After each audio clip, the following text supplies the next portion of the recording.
All right, let me just mark where we ended there. Okay, good. Well, that's perfect, because we're going to start in Romans next. So that was actually perfectly where I wanted to end. All right, so that being said, this is now the Afterburn. So if you have any comments, questions online, you can start typing them in. If you're here, we have a podium. We have some chairs lined up. Somebody have their glasses on one of the chairs, which is fine. All right, so you can come up in this front row if you want to ask anything or make a comment. You can work your way around. And then I think we got John and Shamish Gary on the live stream desk as well. I'm excited about the good news. But I'm excited about how full it is, how much it encompasses, how just, the depth and the breadth of it. There's so much. It's so good. And I'm hoping and praying that you guys will understand that too and embrace it. All right, we'll begin with Mr. Simon Gibbs, all the way from Australia.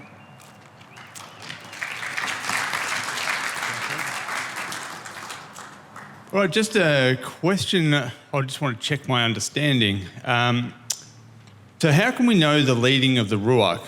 Would it be similar to knowing a false prophet, that being the upholding of Torah, and therefore requiring us to know Torah so that we can tell the difference?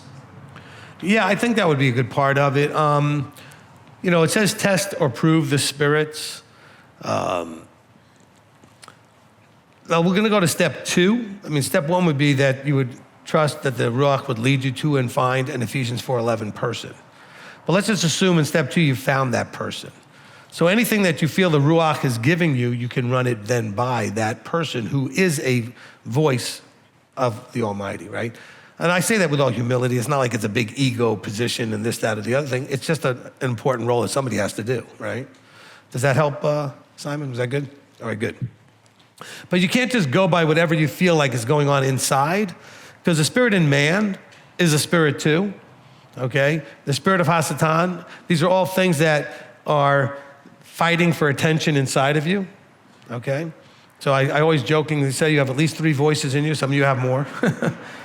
But you got your voice, Hasatan's voice, and the Creator's voice. And they all try to convince you they're the Creator's voice. And so even your voice tries to convince you it's the Creator's voice, because you want what you want. Your internal system wants what it wants. And if it needs to try to convince you it came from the above, then it will try to do that just to give you what it wants, your internal desires, okay? So we got to be really careful with that. All right. And remind me who you are. Shakara. Hi, Shakara. Hello. I'm not used to seeing you not on a little box on the Zoom screen. Right. So much better here. Yes. Okay, so in Acts 15:24, and please forgive me because you've probably already answered this and I filtered it out and wasn't ready to receive it. Right. How do I shut off my filter? Okay. Again, it's not that you shut it off, is that you need to have a relationship with me or the leadership to run things by, to make sure that you're not filtering it through emotion, that you're not filtering it through what I want or what I prefer. And you ask questions like in the Zoom meetings or here, just to kind of say, hey, this is the way I was seeing it. Am I seeing it right? Or am I kind of filtering it through something else? Not to be funny, but at what point does that get annoying? Like, I want to, no, because I want to filter everything. I understand. It does get annoying if I answer the same question too many times, because something is struggling you to receive it, okay? Any questions you ask at least once, even if it's twice or whatever, is not annoying. You need the answers. My job is to answer questions, okay? That's why we do this thing. That's why we do the Zoom meetings. Because I know that the way the Ruach works and the way the Father works is that you are supposed to get answers through a spokesperson. You're not supposed to just sit there and pray about it, because if that worked, none of you would have a question. Because all of you do that. You all pray about it and you still don't have the answers. That's not the way he designed it. Okay, because some people say, well, we don't need a teacher up there because we have the Ruach. Okay, then don't tell me you have any questions. If that's true, you should have no questions. All right, so in your case, again, would it be annoying to the ministry? Yes, if I've answered the same question 3 or 4 or 5 times and you just don't seem to want to receive it, that could get a little annoying, okay?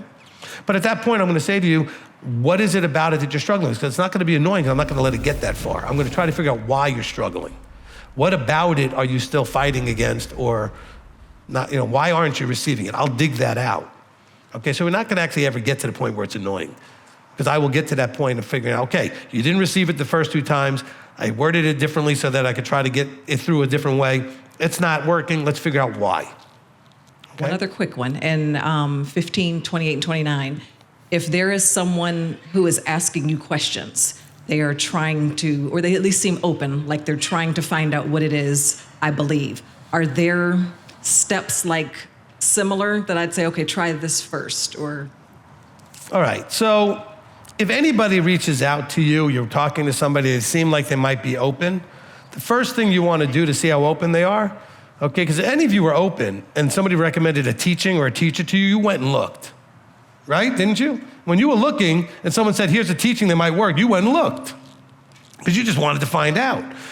The person that just wants you to tell them isn't really looking because they just want a quick answer from you, or they want to argue with you or some other thing.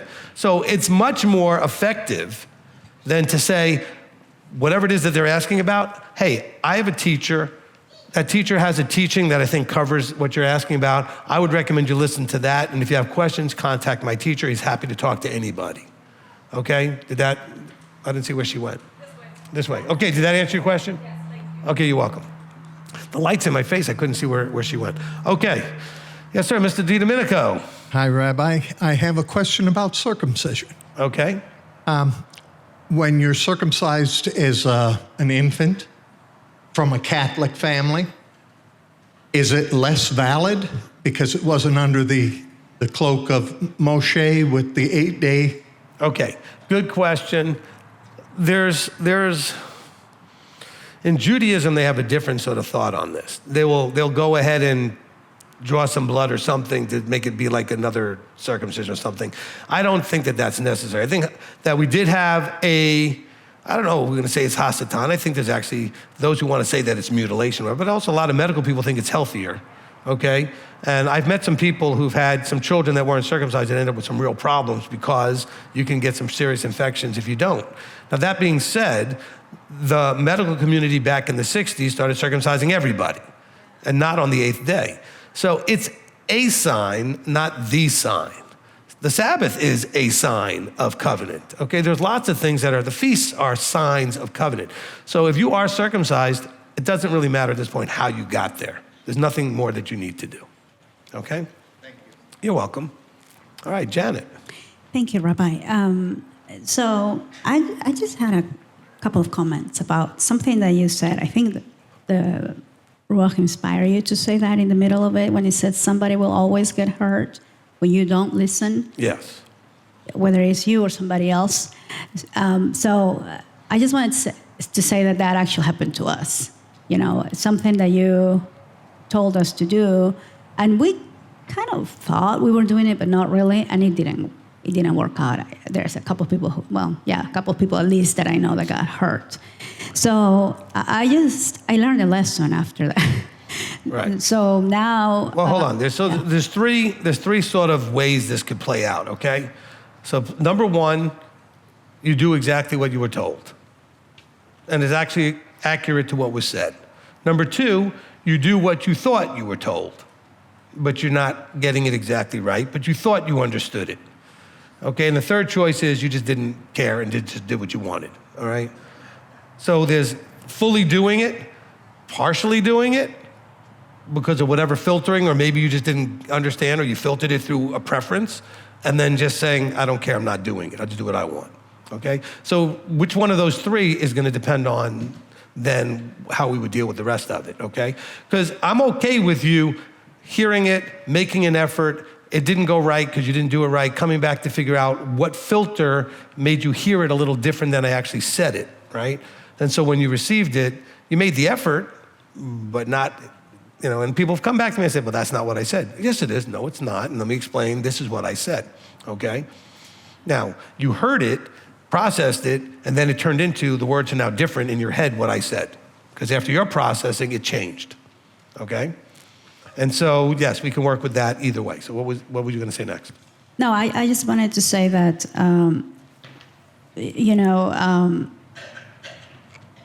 when you were talking about how the tithe and the offerings, and it said men also have given up their lives for the name of the Master Yeshua, and you literally has given up your life for the Torah, to be our teacher, to be our rabbi, to be our anointed appointed. And that's literally all you do 24/7, except when you're sleeping. I suppose he still inspire you when you're sleeping. Let me kind of, I just got a thought to kind of Yes. take that a little further. So when somebody calls, okay, an elder can confirm this too, all right? When somebody calls, we don't really have the option to say no. Do you understand? So like when we get a call and something's going on that's an emergency of some sort, we must respond. We don't have the option to say, I'm busy, I'd rather just hang out here with my family, or whatever. We have given our lives up. Everybody else takes a back seat. Sometimes our spouses and family members could say, well, you make a priority over those people. Well, and if you needed it, I would be there for you too. But I have given up my life that if somebody's in an emergency, and it doesn't have to be a life and death one, but it could be something that's just completely derailed their life. Like, something happened where, whatever, they lost their job and this and that. They don't know what they're going to do. We have to basically drop things and deal with you, okay? And that is a giving up of your life. All right? We don't get the option of turning off our phones, okay? My phone is always on. Now, maybe not all of you can reach me, but if you reach here and call the emergency line and then elder monitors that, I will get called by him. My phone is always on, okay? And so is his. And that's what I'm talking about when it comes to giving up your life. Some people think, and this has been said, dumb things like, well, I don't know why we put tithes for this guy. He just works a couple hours on Saturday. I wish that were true. Even the Saturday is like an all-day thing in terms of and then the counseling that goes all the way till midnight sometimes, after services, right? But you guys need to understand, we have given up our lives. In other words, we don't just get to do what we want, okay? We make ourselves available to you. And now, Elder does do a good job of trying to protect giving me a life, but I get in the way of that. Because I just want to be that servant, okay? And so I appreciate his effort. And it does make my wife happy that he tries to protect that quite a bit. But it's hard for me. I have given up my life. I don't see any other things to do other than be available, right? And so that's the genuineness with which I don't even think about, well, why are you calling me? Don't you know I'm trying to have a life? I don't have that thought anymore. Okay, it's just been given up. And I fit my life into the spaces between when you guys need me. And I do a fairly good job of that, so don't get all worried about that. So, it does work out. And I do have him to delegate to and others that I can delegate things to. But we will make sure that it is handled, if you understand what I'm saying. Whatever's going on will get handled one way or the other. And that's I'm glad you just brought that up. So I wanted people to understand that in more detail. Okay? If you want to think about ministry and you think, I'd like to do ministry, are you ready to give up your life? Meaning your life, meaning you do. No, I will lose my free day. I will lose my family day. I will lose my vacation. I will do whatever I need to do to be with you guys, okay? And that's what we do, right? That's the definition of it. All right, Janet? And you do it with so much love and compassion, Rabbi. Well, it's the only way to do it. Yes. If you do it with I hate doing this, then what's the point? You have to do it because you're genuinely called to do that, okay? Elder knows I would rather be doing this than anything else. That's why even when you guys want to, he's told you, leave him alone, and you guys come up to me anyway, I always let you do it anyway. Because that's just what I am. It's what I am at this point. Who I am, what I am, right? That's not bragging or anything. That's the way it has to be for anybody doing this job. That is what it should look like, okay? So he's learning watching me, even if he may have already known it, but he's learning watching me, anybody else watching me that we're training, this is what it should look like, okay? That selflessness to be available and put others' needs first, okay? All right. And we appreciate, Rabbi, what you do for us. And, I pray for you. Sometimes, I don't know, they talk about spirit stirring up. Sometimes I do get that stir up, like that really praying with all my heart. Awesome. So I do want to say that I appreciate all the hours that you put for us and all the teachings. It's not just serving the body and teaching, but it's even taking the hits and the attacks and being so strong and not watering the word, but really speaking the truth with authority, with conviction, and so with a lot of trustworthiness. So I appreciate it, Rabbi. Thank you. Amen. Thank you. All right, anybody else in this room? No. All right, Gary, is it you or John? Somebody was distracting you. Busted. I distracted myself, actually. Since I need you to do this right now, I'm not going to fire you. Thank you. I'll fire you after you finish. This one's from Rumble, from Shelley Bell. Rabbi, was this James in Acts, the brother of Yeshua, or the one that was part of the 12 disciples? And was he leader in a sect of Pharisees, Sanhedrin, or just a leader of the believers then? All right, so first of all, this James is the leader there. This is the brother of Yeshua, okay? And he is the leader in Jerusalem, okay? That's my understanding, okay? Now, the part I can be definitive about is, because it doesn't tell you who it is as far as which James, but it does tell you he was absolutely the leader in Jerusalem, okay? And you can see that play out in Acts 15. They were arguing, he stepped up, argument ended.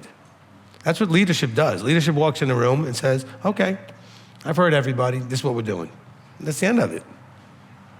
All right, from Olivia Dirth, Rabbi, when we hear the Anointed, what do you want us to think or be thinking? When you hear the Anointed, meaning if you're hearing someone in the role of the voice, you should be thinking that you're hearing from the above. Except if the person is telling you it's their opinion or their thing. I've told you at times, look, this is just the way I see something, right? But if you're getting guidance or instruction or scriptural interpretation, you should be receiving it like it's from the above. But that's not to say anybody with a microphone you should receive that way. You have to first, prayerfully and diligently figure out, is this person actually, Ephesians 4:11, qualified? Okay, do they actually have that anointing? That's on you. I can't prove and say, this proves I'm one of those, whatever. You have to ask the Father to show you that, okay? Next. From Alejandro C., it's so hard to not try to give to Elohim after he has blessed us. I know we can't ever give him anything because everything is his.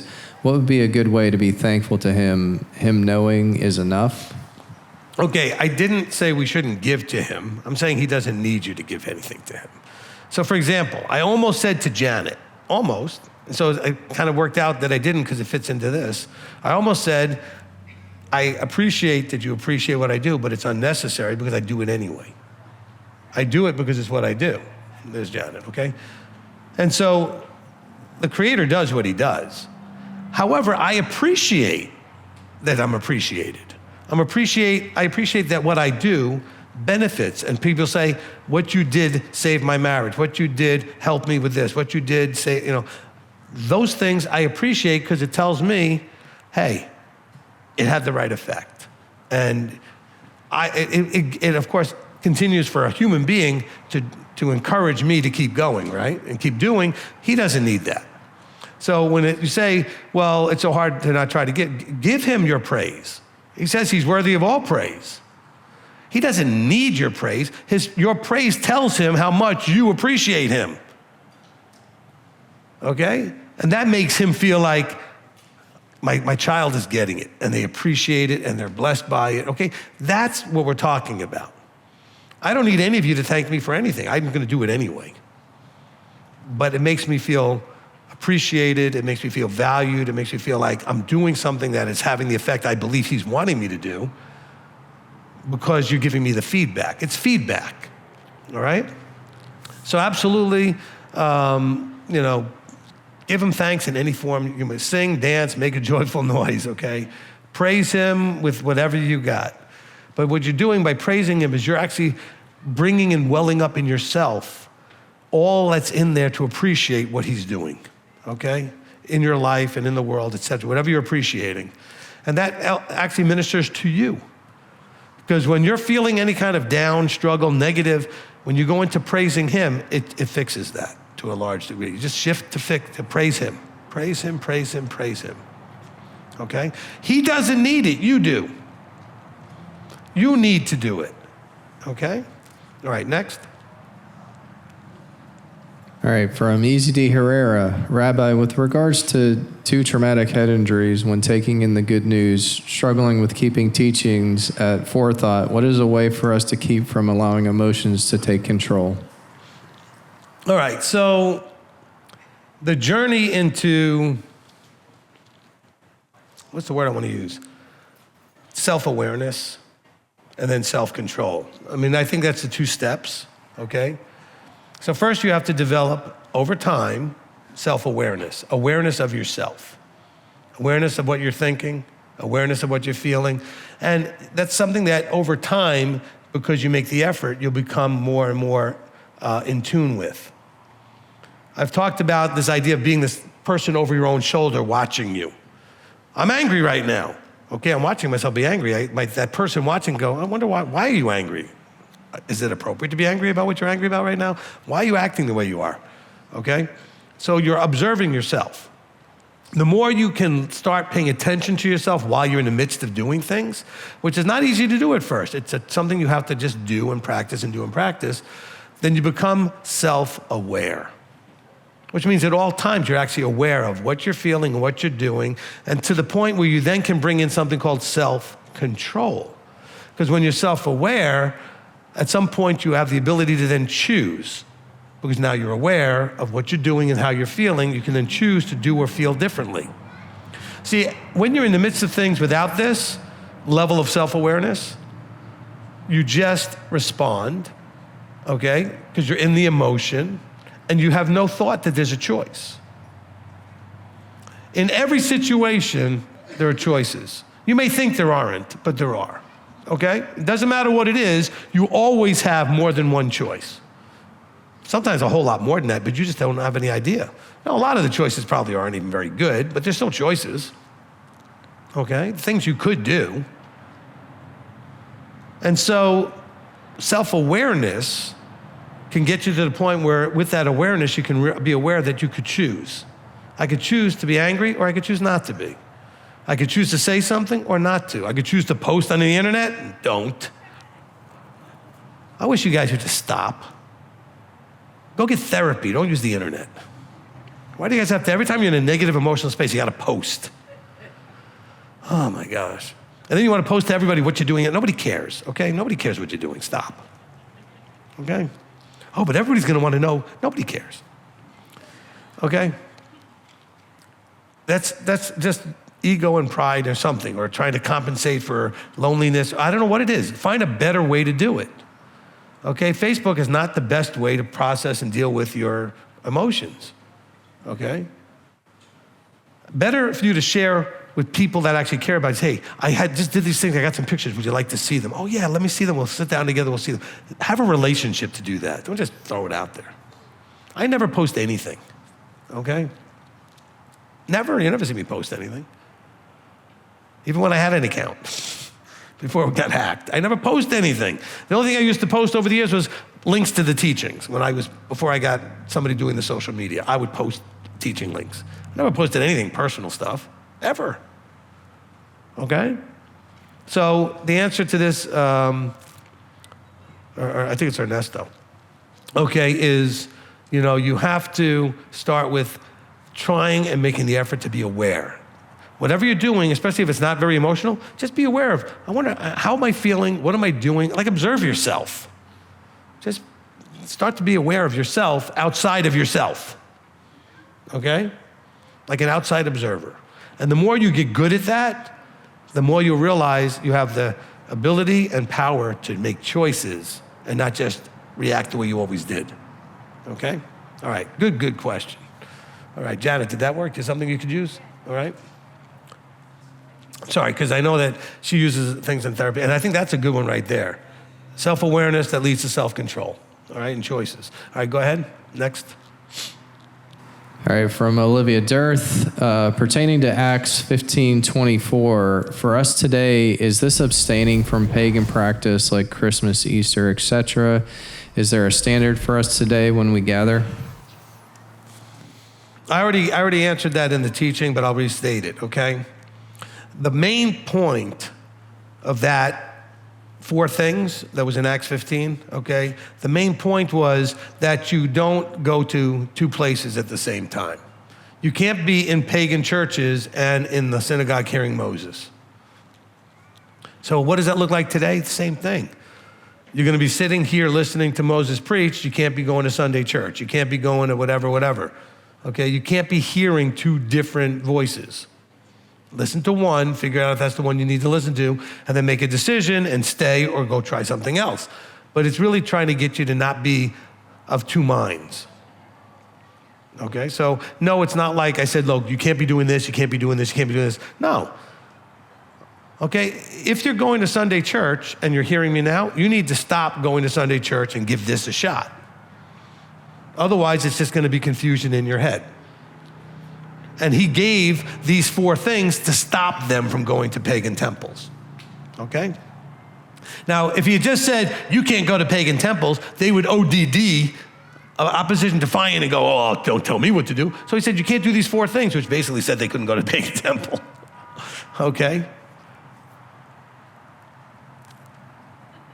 That way he didn't get the backlash, knee-jerk response of, don't tell me what to do, I'm going to pagan temple. So I'm telling you, if you're listening to, I don't know, whatever teachers you're listening to out there, and now you want to hear me, I don't teach like them.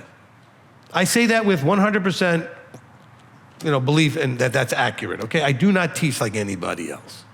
All right, well then you need to listen to this and only this for a period of time so that you know what it is that the Father's doing through this and decide whether that's supposed to be for you or not. But if you're going to listen to 2 or 3, 5, 10 things or whatever, it's all going to be noise. Because you might not even remember who said what, okay? Hopefully that answers Olivia's question. Okay, Matthew. Aksameyak, sir, thank you for the teaching. You're welcome. I like how you hit Ephesians 4:11 almost weekly. There's so much that Paul, who can get bent and twisted to one's own destruction, how often he does quote the Old Testament. And every time you refer to that Ephesians 4:11 context, I myself am reminded, if I may, read 1 Peter chapter 2, verses, I guess I'll say 3 through 6, which is mostly several references. But it ends a reference to Isaiah 28. There's a reason why I'm going with this. Okay. So this entire teaching talking about the nations coming in, there's no more enmity between Jew and Greek. The Father wants a relationship. So how he does it is through these 5-fold ministry. So then I'll start here. If indeed you have tasted that the Master is good, so if you want a relationship, the next thing you do, draw near to him, a living stone, and this is all about being built up, as we mentioned, and that's what these men are here for. The living stone, rejected indeed by men, but chosen by Elohim and precious. Now, you also, as living stones, are being built up, a spiritual house, a set-apart priesthood. Here's the why: to offer up spiritual slaughter offerings acceptable to Elohim through Yeshua Messiah, because it is contained in the scriptures, a chief cornerstone, chosen, precious, and he who believes on him shall by no means be put to shame.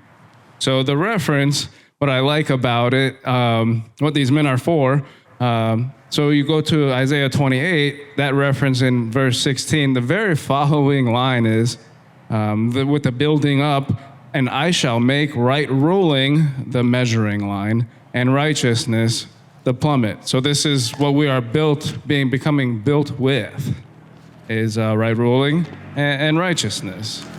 Would that be wrong to say? That's correct. So the next thing I want to point out, if I may. Well, hold on. I want to talk about what you just talked absolutely. about Please do. from 1 Peter 2. Okay, so now bear in mind, in the beginning of chapter 2, he says, having put aside then all evil and all deceit, hypocrisies, envyings, and evil words, that's verse 1, as newborn babes desire something that you can only get from an anointed appointed. Unadulterated, right? The unadulterated milk of the word in order that you grow by it. See, the problem is this idea of adulterated. So people read that and they think, oh, well, if I have at least the King James Version. No, it has nothing to do with which Bible you have. Okay, the adulteration is not necessarily just the translation, although there is a little of that. It's the teaching that adulterates the word. And he says, you want the unadulterated word. Now, the other part of this that I would link to is that the connection to the Old Testament is that, if you're looking at this Christians, okay, you're reading 1 Peter, understand that when he gets to verse 9, he says, you are a chosen race, a royal priesthood, a set-apart nation. That's Deuteronomy, okay? Then he turns to verse 10, where he says, who were once not a people, but now the people of Elohim. That's Hosea, all right? Hosea chapter 2, it says in verse 23, and now I shall sow her for myself in the earth and shall have compassion on her who had not obtained compassion. I shall say to those who were not my people, you are my people, and they will say my Elohim. He is quoting, as Matthew pointed out, the Tanakh, the Old Testament, in all of these places. But that's not referring to any group of people that would just say the Torah is done away with. This is talking about the Torah observant, Israelite scattered people coming back with the mixed multitude and the whomsoever wills from the Gentile world as a chosen people. You are not a chosen people if you're not covenanted, Exodus 19, which is where he said, I'll take you as my chosen people. Okay, we cannot adulterate the word. That's what your churches have done to you. Okay, your churches have totally done that to you. It's right here in 1 Peter 2. He quotes out of, when he talks about the setting of the stone, he quotes out of the prophets. When he talks about the verse 10, he's quoting from Hosea. But you don't know if you don't know anything left of Matthew. Okay? These are learned men quoting the Old Testament. But that's where you now have had people adulterating this who have not told you the truth. They've not told you that what Peter's talking about can only be accomplished by being covenanted, Exodus 19. Not some new covenant thing they want to make up that doesn't exist. Okay, so Jeremiah 31:31 is a renewal of Exodus 19. Okay?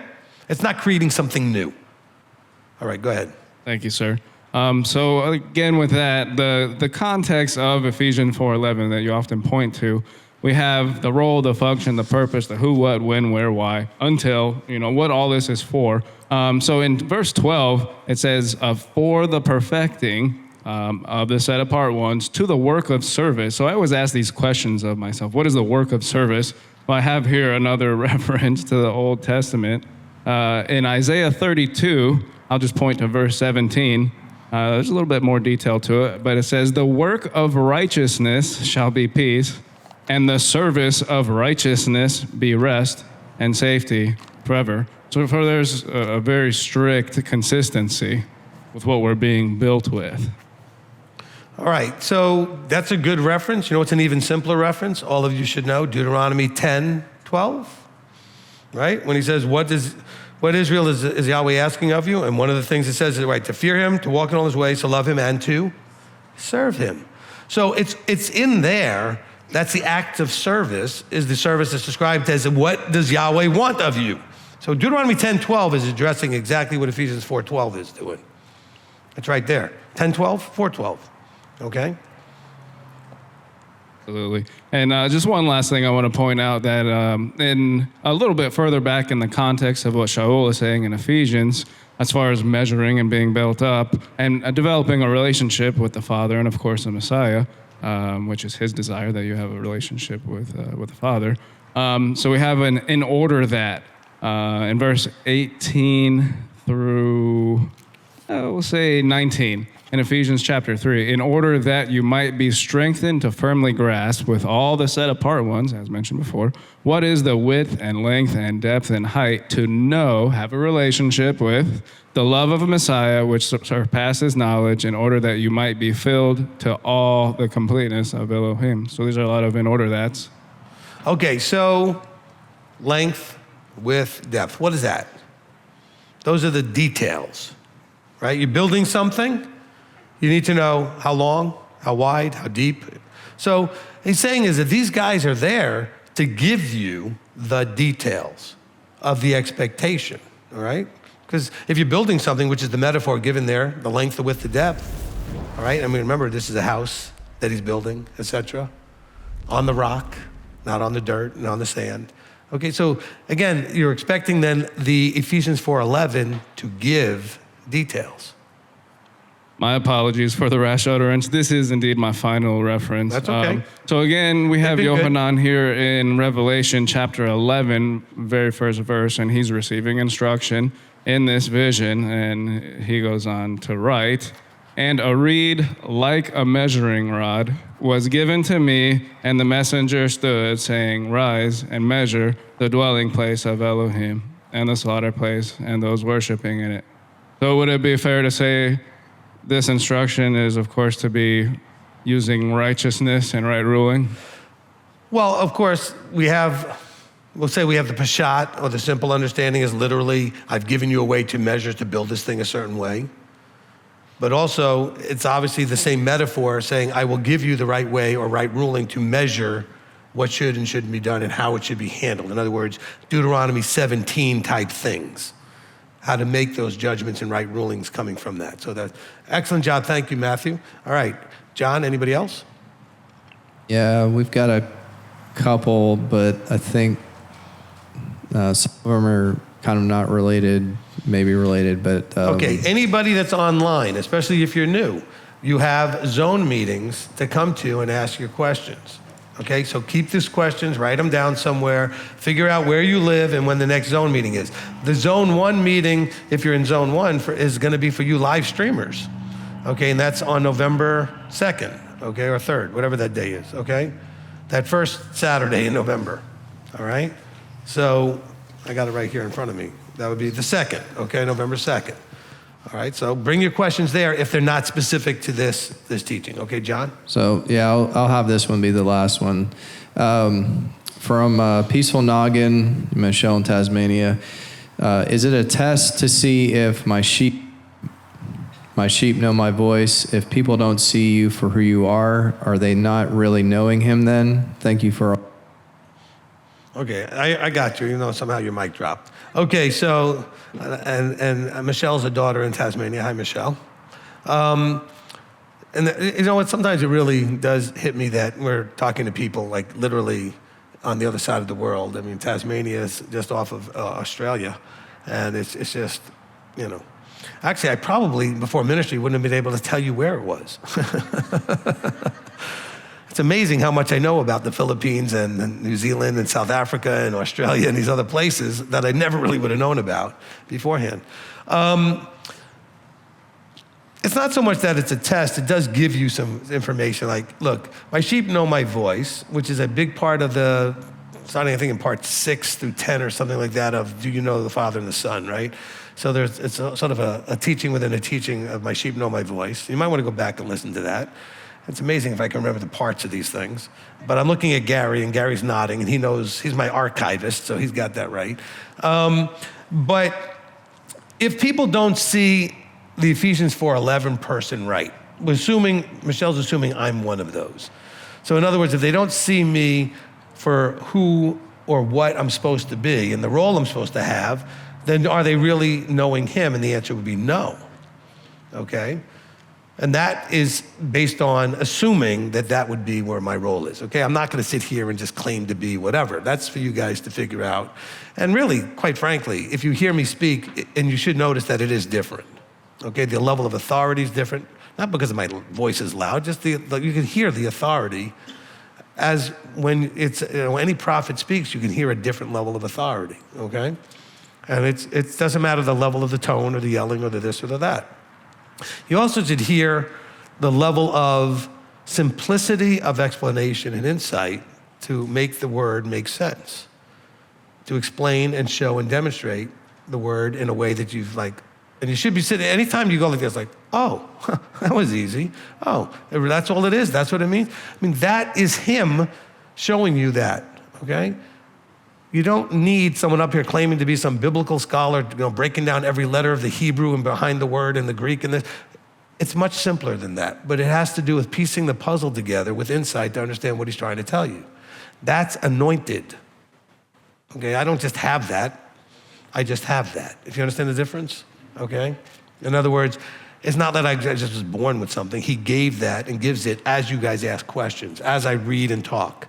Okay, my notes today was Acts 15 verses 22 to 36, Acts 17, 15. There is no notes, okay? Read the verses, say whatever he gives me to say. I didn't know what I was going to say today. I had an idea about some of the things, and some of the things were just because it was today and because of who you guys are and whatever he felt you guys needed to hear. All right? All right, was that the last one, John? Yes, sir. All right, fantastic. All right, so I want to thank all of you for participating. I hope this was a blessing to you. All right?